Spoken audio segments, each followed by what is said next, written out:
अलवर कृषि उपज मंडी में बाजरे और कपास की आवक कम हो रही है। ऐसे में डिमांड बढ़ने के कारण दामों में सुधार हो रहा है।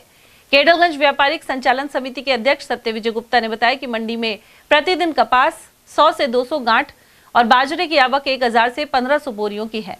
बाजरे का भाव 1980 से लेकर 2700 रुपए क्विंटल है, जबकि कपास का भाव 6000 से लेकर 7200 रुपए चल रहा है। निकट भविष्य में कपास और बाजरे की डिमांड बढ़ सकती है। कपास और बाजरे की कितनी आवक है, क्या भाव है, क्या जानकारी? कपास की आवक थोड़ी काफी कम हो गई, अब करीब 100 से 200-250 पल्ली लास्ट आ रही है और भाव भी ऊपर में 7200 है, नीचे में 6000 के लगभग है। बाजरा लगभग करीब 1500 कट्टे के लगभग आ रहा है। बाजरा नीचे में 1960 भी का है, ऊपर में 2700 भी का है। धीरे धीरे सीजन ऑफ हो गया, इसलिए माल की सब चीजों की आवक कम हो गई है। सब कितने समय तक और बाजरा कपास की आवक रहेगी? बाजरा कपास तो वैसे आने को तो आगे तक आता है, लेकिन धीरे धीरे कम होता जाएगा।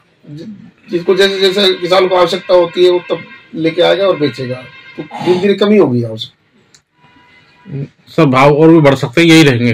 देखो बाजरा तो नीचे बॉटम में ही चल रहा है, बाकी कुछ नहीं कह सकते। काफी नीचे चल रहा है, 1950-1960 काफी नीचे का भाव है। ज्यादा नीचे नहीं जाना चाहिए, 100-200 रुपये बढ़ना ही चाहिए इसमें। और सर कपास का भाव भी बढ़ेगा अभी, कारण जैसे जैसे आवक कम होगी, मिलों की डिमांड बढ़ेगी तो थोड़ा बढ़ सकता है कपास। आवक सर तो नहीं बढ़ेगी, लेकिन इसकी डिमांड बढ़ सकती है, कुछ लग रही है उम्मीद? डिमांड भी बढ़ सकती है। बाजरे की डिमांड बाजरे की डिमांड भी अब जैसे सर्दी इस बार अभी तक नहीं आई, तो जैसे सर्दी बढ़ेगी तो खाने वालों की डिमांड बढ़ेगी। बाजरे में भी अच्छी डिमांड आनी चाहिए।